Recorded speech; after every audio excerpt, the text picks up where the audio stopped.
इस वक्त हमारे साथ साबिक पुलिस सरबरा डॉक्टर शशपाल वैद भी जुड़ चुके हैं।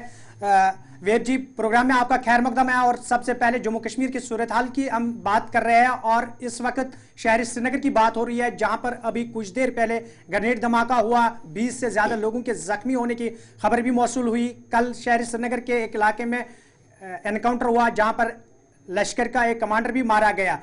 आपने खुद जम्मू कश्मीर के हालात को बगौर देखा है, नजदीक से देखा है, न सिर्फ जम्मू के अंदर बल्कि वादी के अंदर। किस तरीके की स्ट्रेटजी अपनानी चाहिए और क्या कुछ लग रहा है, क्या मिलिटेंसी दोबारा से रिवाइव हो रही है जम्मू कश्मीर के अंदर?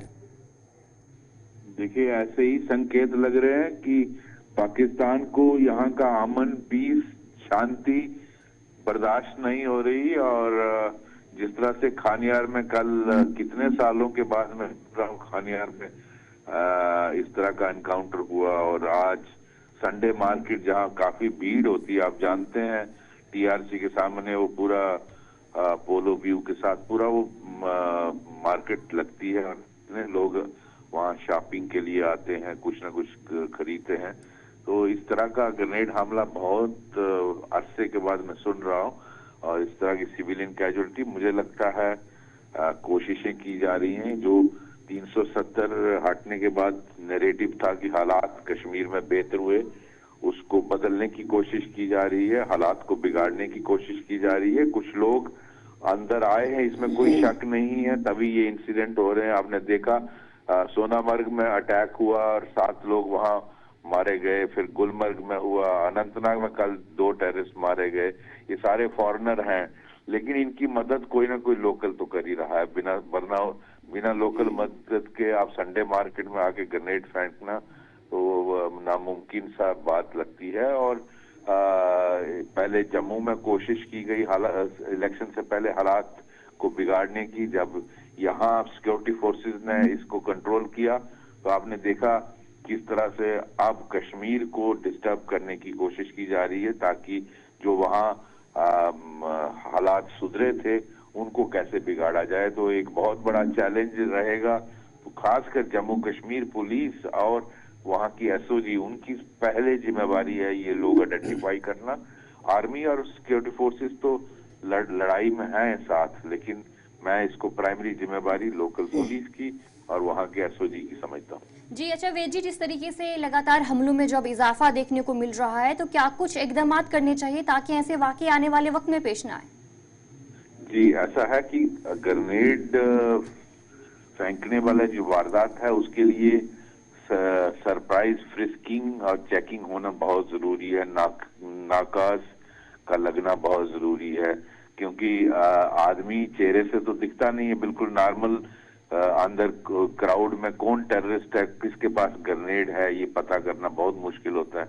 तो आपको सरप्राइज नाका और चेकिंग करना जरूरी है, ताकि एक टेररिस्टों को ये डर रहे कि अगर हम हथियार लेके जा रहे हैं तो पकड़े जाएंगे।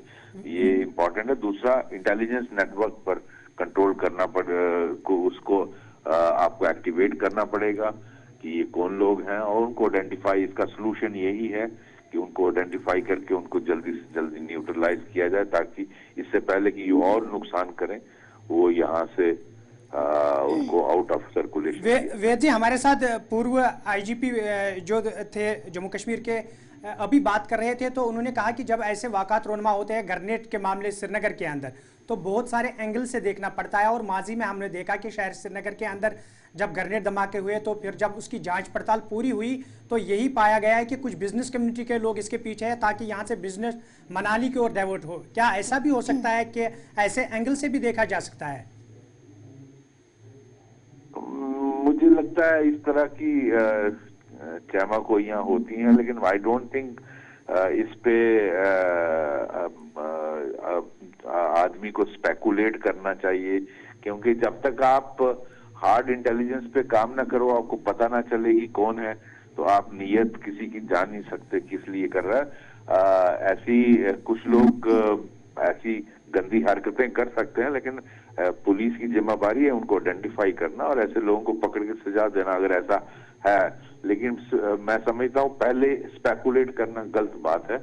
आपको हार्ड फैक्ट्स पे काम करना चाहिए। अच्छा, इस तरह से आपको आखिर पर आपसे जानना चाहेंगे कि सेंटर और जम्मू कश्मीर गवर्नमेंट का तालमेल कितना जरूरी है, जहां एक तरफ से हम सिक्योरिटी फोर्सेस पर तमाम जिम्मेदारियां आयद करते हैं कि उनको अपना तालमेल बढ़ाना है, जायजा लेना है और देखना है कि किस तरीके से इससे टैकल किया जाए, लेकिन सेंटर और स्टेट गवर्नमेंट का कितना अहम रोल बनता है कि वो तालमेल के साथ इसमें काम करें।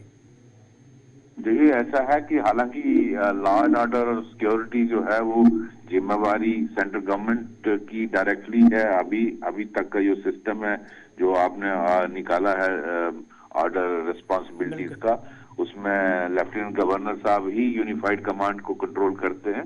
लेकिन मेरा ये मानना है कि एक पॉपुलरली इलेक्टेड गवर्नमेंट आई है उमर साहब की, और उनके हर एमएलए कनेक्टेड हैं हर गांव से, हर शहर से, और उनका पूरा फायदा लेना चाहिए लेफ्टिनेंट गवर्नर साहब को। उनके जो सारे इनपुट्स आते हैं, लोगों की क्या दिक्कतें हैं, लोगों की क्या, बिकॉज जहां कश्मीर में लोग बहुत अच्छी तरह जानते हैं कौन क्या कर रहा है, तो उसका फायदा जरूर लेना चाहिए और एक अच्छा तालमेल बना के इसका जो गेन्स हमारे हुए हैं पिछले 5-6 साल में 370 हटने के बाद हालात को बेहतर लाने में, इकोसिस्टम को एस्टैब्लिश करने में, उसको आगे हमें लेके जाना चाहिए ताकि कश्मीर में बिल्कुल नॉर्मलसी की तरफ हम बढ़ें और हालात लोगों को अमन और चैन से जीने दिया जाए ताकि लोग उसको एंजॉय करें। आपने देखा किस तरह से बिना डर के लोग